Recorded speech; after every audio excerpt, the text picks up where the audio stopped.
I'm trying to be understandable. The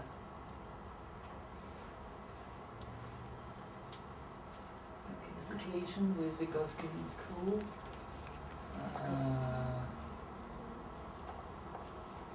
Experienced a lot of crucial changes. It started luckily in 1924 when Vygotsky gave his first reform and Petersburg in his first success. Oh, there we go, well done. Okay. I will change position.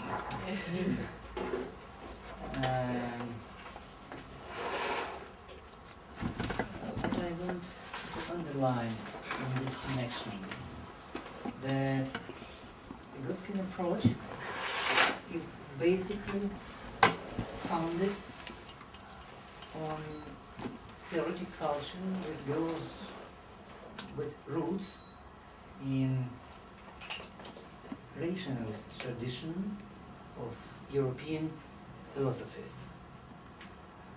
I mean that we have two traditions: empiricist tradition, more known in English-speaking world, and rationalist tradition, more developed in German-speaking and Russian-speaking part of worlds.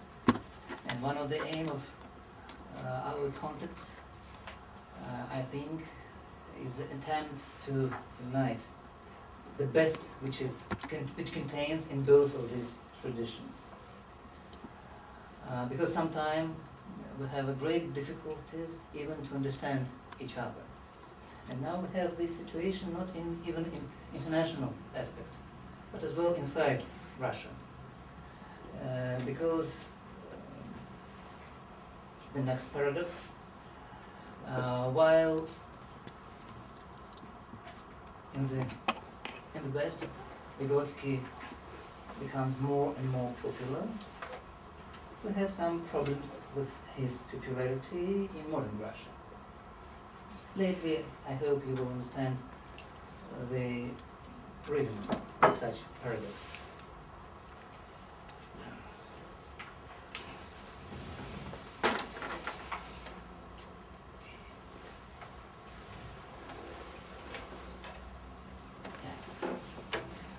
But may I this way?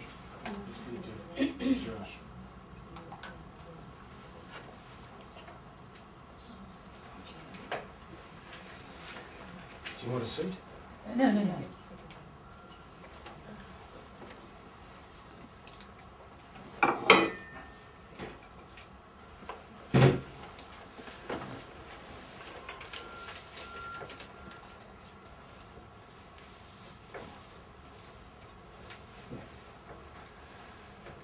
The former USSR, modern Russia, as the best and the worst place for Marxist psychology, as well as Marxism as it is. I see. That's Vygotsky. Just Vygotsky.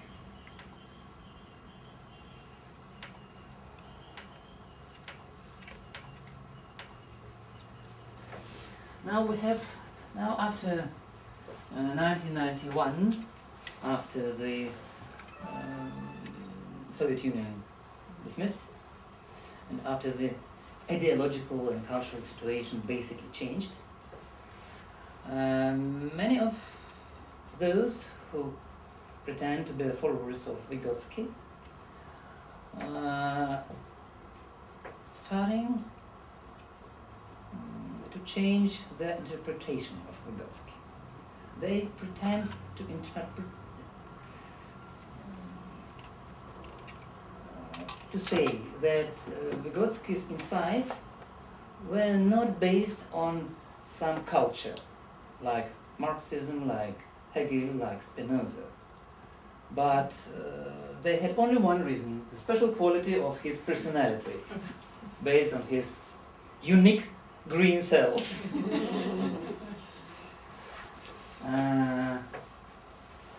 I opposed to this position surely because I think that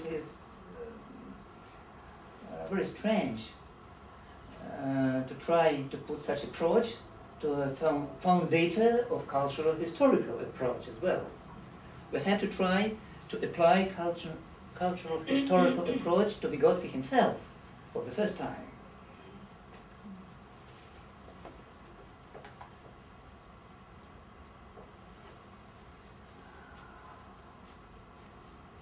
Here are a row of portraits of his philosophical friends and co-operators. The last of them is younger than Vygotsky. This is a portrait of Ilyenkov. I hope you have heard this name. I will frequently mention him because I will argue that the very Vygotskian school can't be finished and can't be understood without works of this thinker.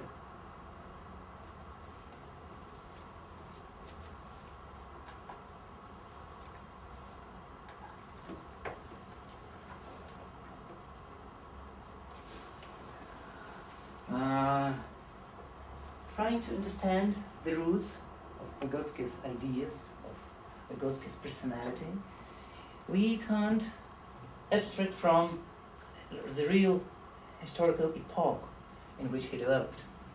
It was a very contradictory epoch in Russian history. It was the epoch of Tsar Nikolai II, or Nikolai Bloody, as he was called.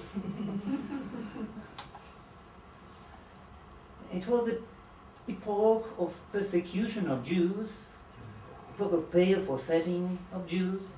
That's, for example, why Vygotsky had to enter the juridical faculty of Moscow State University, while he wasn't interested in juridical sciences. And only lately he had a possibility to enter the so-called Shanyavsky University. Just occasionally now, Institute of Psychology is situated in the very Shanyavsky building. So we are happy to live in the same walls as Vygotsky. It was the epoch of First Russian Revolution of 1905, the epoch of Moscow art theater, led by Stanislavsky and Nemirovich Danchenko,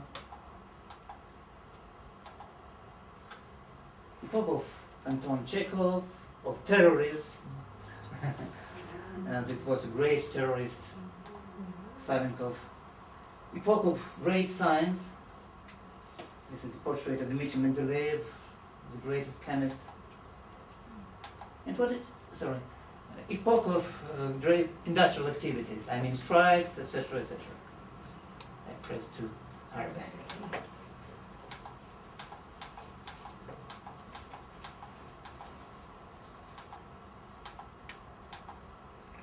If we try to understand Vygotsky's approach, we can't forget those names. Because Vygotsky started his investigation in philosophy and positioned him as a Marxist before October Revolution. So nobody can accuse him that he received the position of Marxist for some career aims or something else, just as many of his contemporary colleagues. He was not only educated in philosophical sciences, but as well as political economy, in classical political economy. And he even led a seminar in Gomel on political economy.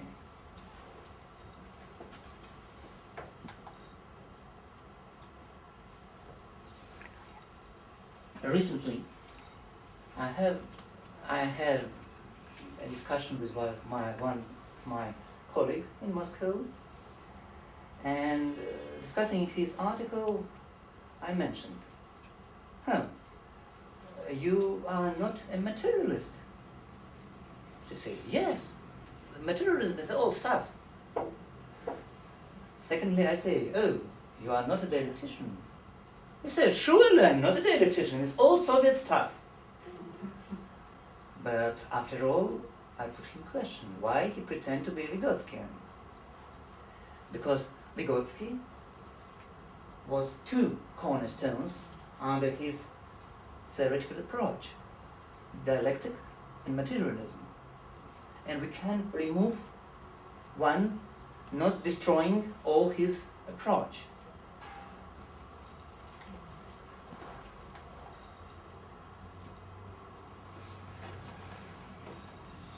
Here you can see young Vygotsky and two of his disciples. Immediate disciple, Alexei Leontiev, the founder of Moscow Psychological Faculty. I was lucky to see him, and as a dean, he shook my hand and gave me a student card. But unfortunately, it was the last occasion I can contact with him. He was old and ill this period, and very soon he was dead. But on the second portrait photo, you can see Vasily Davidov.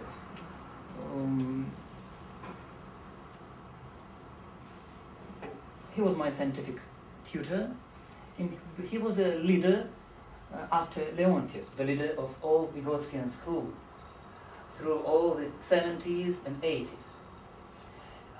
I can say even while, in the period while Leontiev was alive, Davidov de facto was a leader.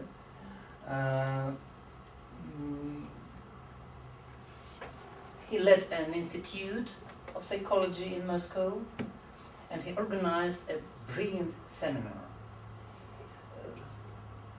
All which was interesting in philosophy, in history, in culturology, were the participants of Davidov's seminar. It was the air of this seminar which gave me my capacities.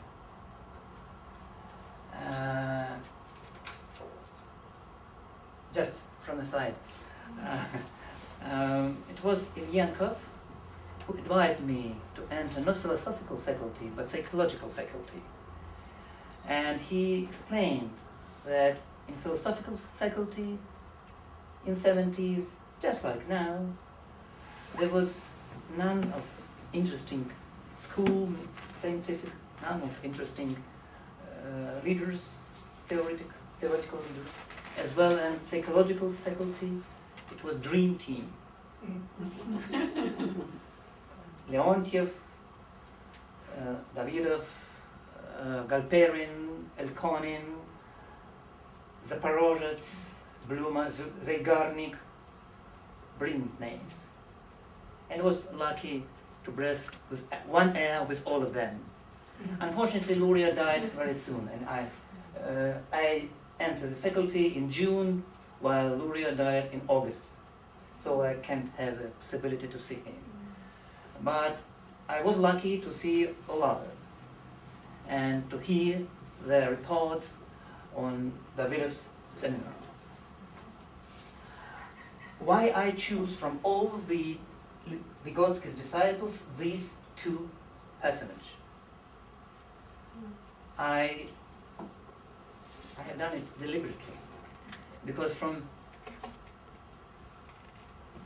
a rather big amount of Vygotsky's disciples, it was only those two who shared his basic theoretical background. Only those two were real cultured Marxists. I try to make this neologism cultured to underline that the common Soviet Marxists were only ideological labeled Marxists, which has nothing to do no with Marx, no with Hegel, no with any real culture.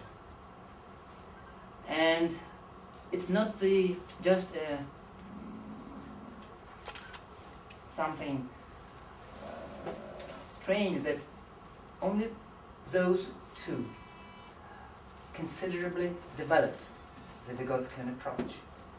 Not only continued the investigations which were started by his teacher, but even gives some new fundamental steps in development of the Vygotsky approach.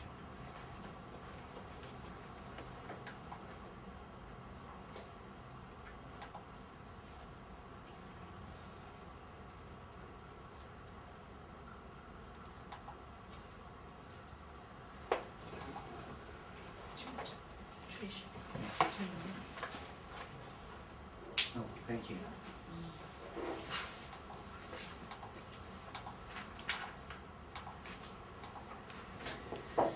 But you can say that Marxism was quite ordinary approach in the Soviet Union.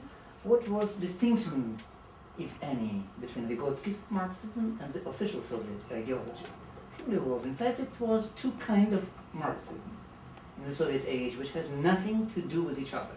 The first was the name of one of the greatest philosophical systems, which top of the development of human thought starting from ancient Greece. It was, or say, can be, a method of substantial research, a radically critical approach to any form of ideology. See brilliant Marxist work, German Ideology, or Engels' Anti-Düring.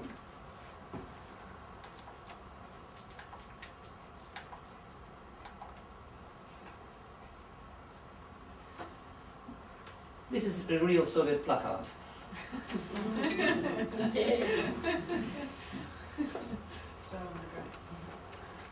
The other was a pseudonym of totalitarian ideology, which has nothing to do with any culture. It was something like a religious creed in its most retrograde, obscurant form. It could serve only as a cudgel against the ideological enemies, or at best as a fig leaf to decorate the investigation, which has nothing to do with Marxism, into appropriate pseudo-Marxist terminology. After the October Revolution, very soon, many investigators, say Chelpanov, one of logicians, and the founder of the first psychological institute, started to pretend to be a Marxist as well. Surely, having none of real understanding of Marxism, they can do it only formally. They labeled all ideas with some slogans